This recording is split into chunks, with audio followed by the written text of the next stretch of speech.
On top inside Edo today, Governor Godwin Obaseki ready to make Edo State the hub of economic growth for Nigeria. And I just want to make am talk say the work wey CBN dey do to tanda gidigba as the ogbonge industry for Nigeria unto oil palm production na im make dem dey stop oil palm wey no be our products to dey enter we country sake of say this one go help grow oil palm industry for Naija. Unto oil palm production, Edo State na number 1, and this na because e get better land wey good for the farming of oil palm from Nigeria, and the two biggest companies wey dey produce this oil palm for we country dey gidigba for Edo State.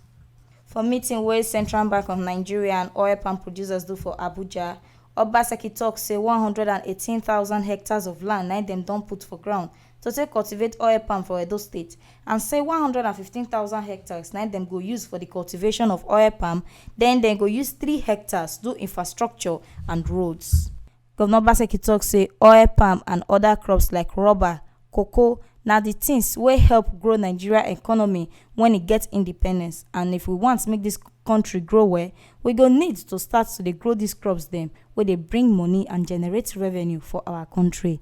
And Edo State get better advantage on top oil palm production, as e be say na here be the home of oil palm for Nigeria. Governor Godwin Obaseki tok say Edo State government ready to provide more lands give investors wey get the finance and technical strength to take support development of large-scale oil palm plantation. Governor Obaseki tok say oil palm and other crops like rubber, cocoa na the things wey go help grow Naija economy, and na this one na help am when e gain independence. And if we want make this country grow well, we go need start to dey grow these crops dem wey dey bring money and generate revenue for our country. And Edo get better advantage on top oil palm production, as e be say na here be the home of oil palm for Nigeria. Governor Obaseki tok say Edo State government ready to provide more land give investors wey get the finance and technical strength to take support development of large-scale oil palm production.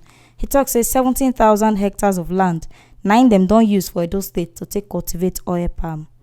CBN Governor Godwin Emefiele come tok say wetin make Presido give order say make CBN dem dey blacklist any company and owner wey dem catch dey smuggle or dump oil palm for Nigeria na because say if dem stop importation of oil palm, dem go fit revive oil palm sector.